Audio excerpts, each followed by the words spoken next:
On a eu une publication au journal officiel de cet arrêté en 2008, qui est là, publié au journal officiel 64-72, le 7-10-2008.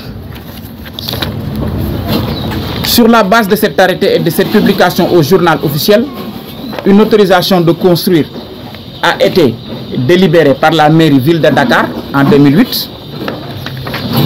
Le préfet de Dakar a autorisé aussi le morcellement de ces villas et l'utilisation de ces espaces équipements.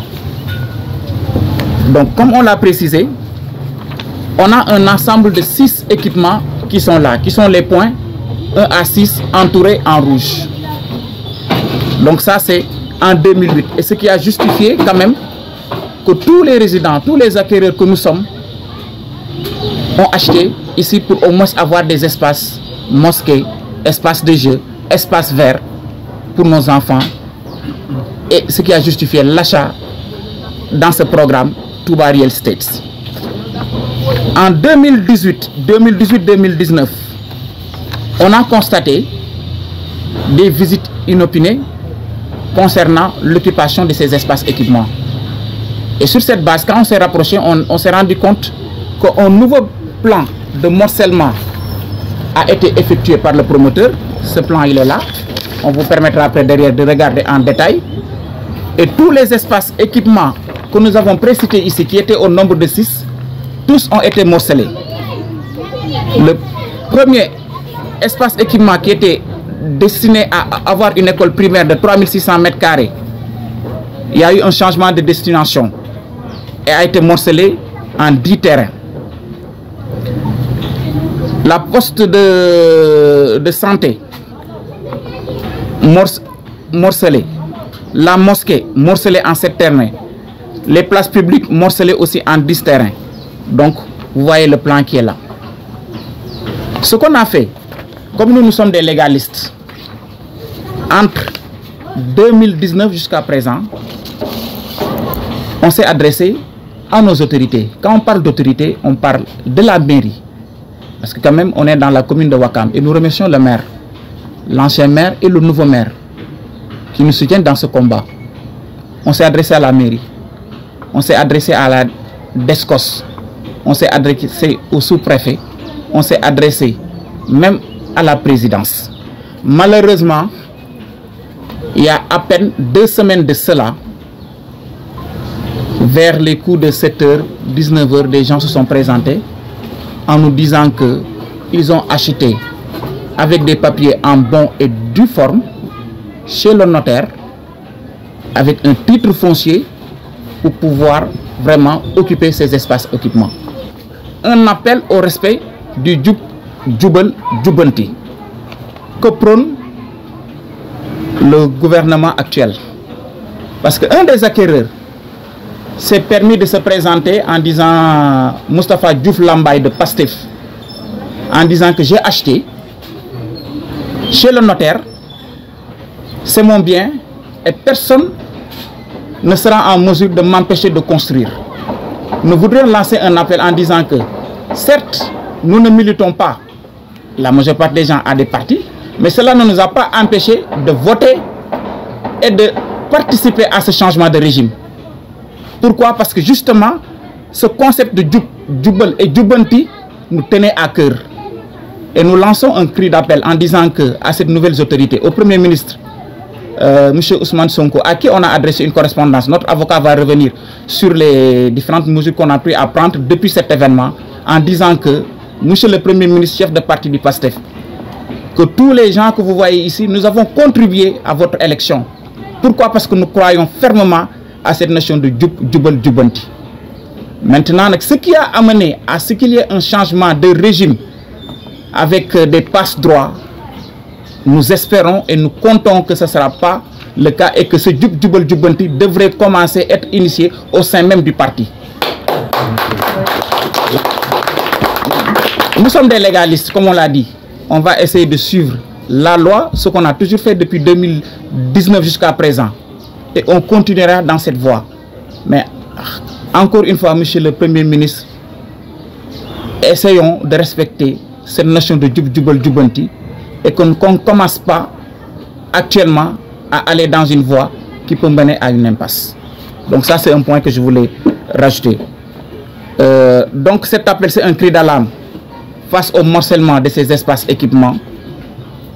Donc il est crucial pour le bien-être collectif, parce que comme vous le voyez, on a l'école coranique qui est là, où les enfants du quartier apprennent leur religion, les fondements de leur religion.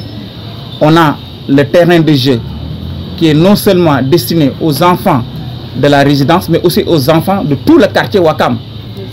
Des écoles aussi, qui viennent aussi faire leur sport, que ce soit Touba Renaissance, que ce soit Touba Oasis, que ce soit même toute la cité de Ouakam, les gens viennent jouer ici.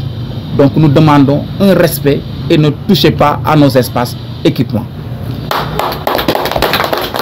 Donc je pense, sans pour autant tarder, je veux passer la parole à Maître Kane, que nous remercions, pour au moins venir beaucoup plus en détail sur les démarches que nous avons entamées pour au moins défendre nos droits. Papa Dergen Baye. Ah oui, j'aurais dû commencer par ça. Donc je m'appelle Pape Dergen Baye, président de l'association ARTA. Donc ici présent, Alexis Benoît, délégué de quartier. À ma gauche, Maître Kane, Abdou Kane, l'avocat de l'association ARTA. Et derrière, tous les membres d'ARTA, qui est une association dûment constituée, avec plus de 300 résidents derrière. Merci.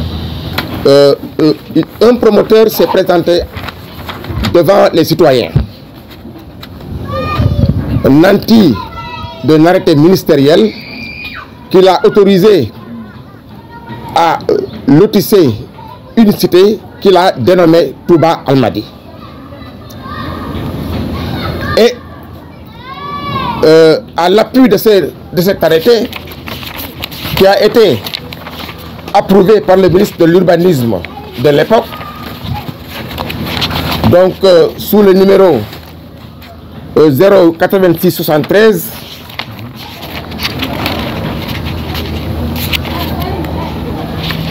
en date du 7 octobre 2008, M. Cheikh Amar s'est fait établir un plan qu'on appelle un plan initial de contractualisation avec les résidents. Donc, toutes les personnes qui étaient intéressées par des villas clés en main se sont présentées devant le promoteur, qui leur a présenté un plan comprenant des villas haut de gamme, comprenant des espaces publics, comprenant des collectivités, comprenant également des jardins publics, comprenant également d'autres équipements publics comme des postes de santé, comme une école primaire, comme une mosquée et également d'autres dépendances. Cheikh Amar doit se prévaloir, ou veut-il se prévaloir, pour venir procéder à des morcellements dans cette cité.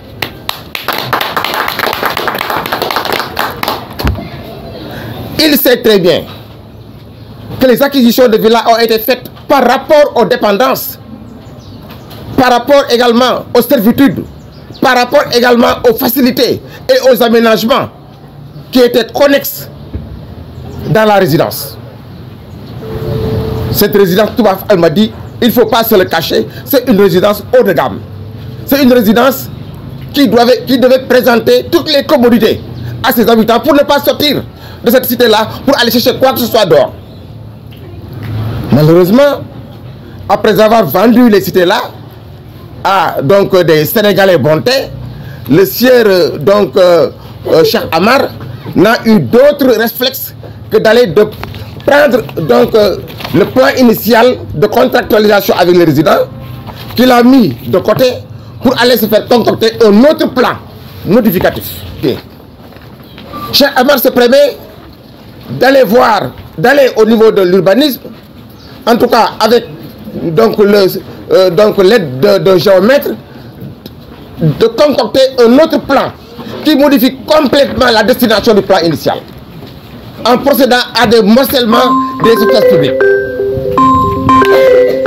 Alors, et nous attirons l'attention des autorités, et notamment du Premier ministre, qui, dès sa prise de fonction, a procédé à l'arrêt et la suspension de tous les lotissements illégaux et irréguliers. Ce lotissement-là en fait partie. Oui. Il ne faut pas, et l'institut ne doit pas laisser Cheikh Amar faire ce que bon lui semble. Il a lotissé une cité, il a vendu des villas à tour de bras. Plus de 300 résidents sont ici. Et aujourd'hui, il ne se suffit pas de cette vente-là. Il va maintenant prendre les espaces collectifs qui appartiennent aux résidents pour les vendre à des tiers pénitentiaires extranéés. Voilà aujourd'hui où nous nous en sommes. Et nous attirons également l'attention des autorités afin qu'ils prennent leurs responsabilités. Et surtout, qu'ils demandent à Cheikh Amar d'arrêter ces agissements. Parce qu'on ne peut pas procéder à des lotissements illégaux.